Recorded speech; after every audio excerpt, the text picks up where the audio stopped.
Le réchauffement planétaire provoqué par l'homme n'est plus une simple théorie sur le climat. C'est devenu l'une des causes politiques et morales emblématiques de notre époque. Pour ses défenseurs, le temps des débats est révolu. Toute critique, même la plus rigoureuse scientifiquement, serait illégitime, voire dangereuse. Pourtant, dans ce film, nous allons montrer que les températures actuelles n'ont rien d'extraordinaire, que le climat de la Terre a toujours changé et qu'aucune preuve scientifique ne démontre que le climat est déterminé par le dioxyde de carbone, généré ou non par l'homme. Partout, on vous répète sans le moindre doute que le changement climatique est le fait de l'homme. C'est un mensonge.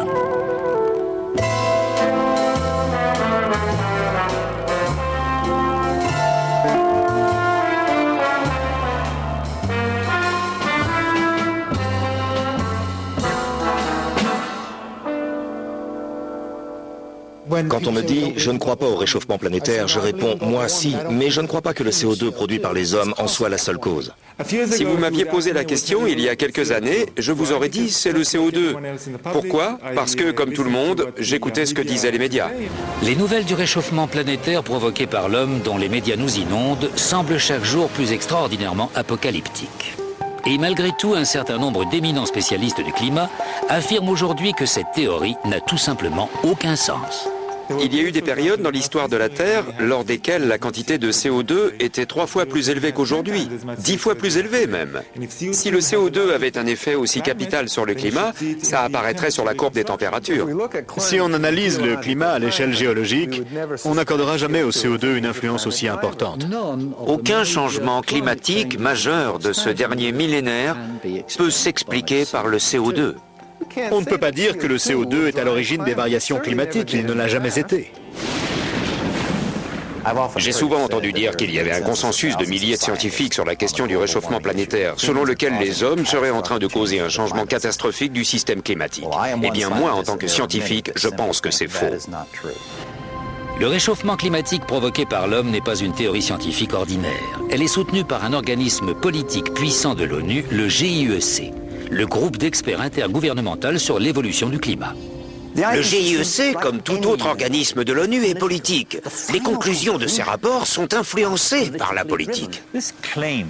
Prétendre que le GIEC rassemble les 1500 ou 2500 meilleurs scientifiques du monde est faux. Il suffit de regarder les biographies de ses membres. Tous ne sont pas scientifiques. Pour faire monter le nombre à 2500, ils ont dû faire appel à des réviseurs, à des fonctionnaires, etc., à tout ce qui leur passait sous la main. Et ils n'ont demandé l'accord de personne. Beaucoup, d'ailleurs, ne sont pas d'accord.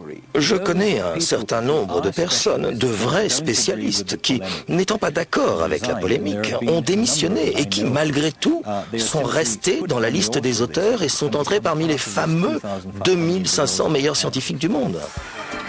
Voici l'histoire d'une théorie sur le climat qui s'est transformée en idéologie politique. Je n'ai plus envie de parler de mouvement écologiste parce que c'est devenu un mouvement d'activisme politique très influent sur le plan international. Voici comment tout un domaine de la science a été dénaturé. Voici comment tout un domaine de la science a été dénaturé. Les scientifiques du climat ont besoin qu'il y ait un problème s'ils veulent qu'on finance leurs travaux. Nous avons tout intérêt à provoquer la panique pour que de l'argent soit investi dans les sciences du climat. La chose à ne surtout jamais dire, c'est peut-être qu'il n'y a pas de problème.